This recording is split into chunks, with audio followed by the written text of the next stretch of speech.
But even when it comes to your health, Yeah. how do you feel like that's even helped your health as well as having a stronger connection and that inner peace and that stillness that you were mentioning? Yeah. I mean, I would say for my health, I mean, it's just it's been very, very beneficial in terms of kind of letting go of the need to fix, which kind of brings us back to what we were chatting about at the beginning, that I noticed a lot of people are always looking to fix something, whether it's at the very basic level, everyone seems to want to lose weight. Everyone wants to be younger. Nobody wants to die. Everyone's afraid of death. And all of these concepts just go back to not having a sense of inner peace. And kind of because when you have a sense of inner peace, you're okay with your body. You're okay with growing older. We have such a society obsessed with Botox and all of these different the fillers and so many of these things, which by the way, my friends, those are toxins to your mitochondria. They're quite literally making you older and you think they're making you younger.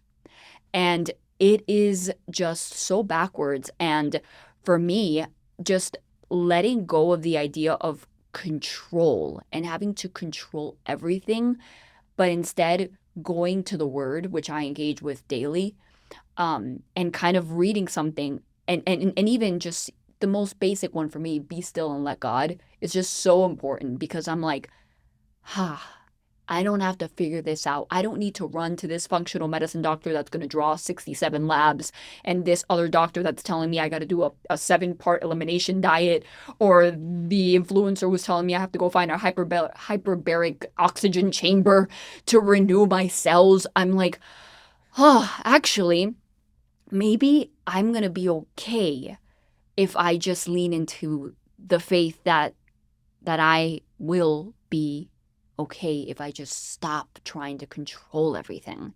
And that alone, the letting go of all that stress is what puts your body back into a feeling of not running away from this imaginary tiger that we were running away from, back when we were actual cave people and running for our lives, right?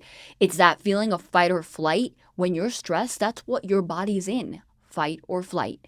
And what does a sense of religion or a sense of purpose do for you? A sense of peace? It takes you out of fight or flight.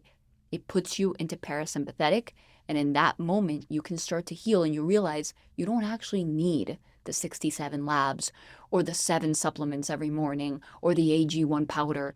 You actually can just be still. And it's easier right said than done. And it's even harder because we're so programmed to get up and switch on the news. Get up and go on your we were not designed, Gabby, to know what's going on at all times in every part of the world. And if you just swipe on TikTok or Instagram 6 times, you will find out every tragedy that's happening, not just on a global scale, but the person who's battling a terrible disease, which is so horrible, right? But we can barely keep up with our own issues from our life. How could we be taking on all of these other things? It's no wonder that we're a mess. Mhm. It's So, true. And I feel like people don't understand how just swiping for so long is so ingrained in our subconscious. yeah, I think that's something people feel like people know that we're stressed, but it's more of a subconscious stress that's really oh killing yeah, us. And I feel like, to your point of having all of these distractions and not having any faith that there's something higher taking care of us is really coming from fear. yeah, It's a fear of, and at first, a lot of these fears seem very superficial. A fear of, oh, okay, for you and I, since we used to be news reporters, oh, I have to keep up with what's going on. I have to know what's going on in the world, current yeah, events because, I have to be relevant, a fear of being irrelevant. yeah, But really, what I found when I started diving deeper into some of my fears, finally giving, myself a chance to just sit still with myself, was a lot of these silly fears are coming from something much deeper. So for me, what kept me probably in the news industry as long as I was was that external validation. But what a lot of people confuse external validation with is actually love. They feel like, oh, because I'm getting attention, oh, I'm finally getting the love that I really seek.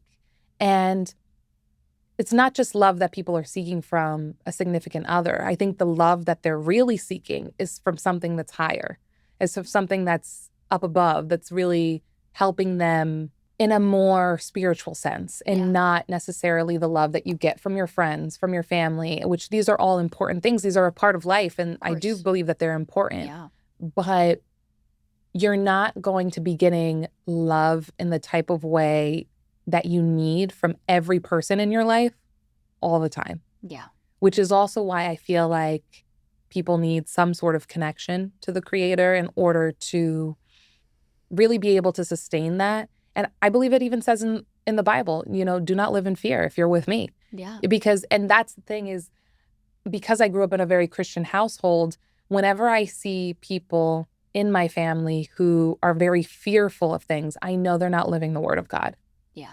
And that's something that can frustrate me because, you're preaching one thing, but you're doing another. Yeah. You're preaching one thing, but the way that you're living, the symptoms that are coming out in your body, like, hello, it's like, Yeah. come on, people, let's wake up to this now. But I did want to note one other thing, just on the cosmos and the idea of faith is that I challenge people to find a place if they can, maybe when they travel, right? Because sometimes that's our only opportunity.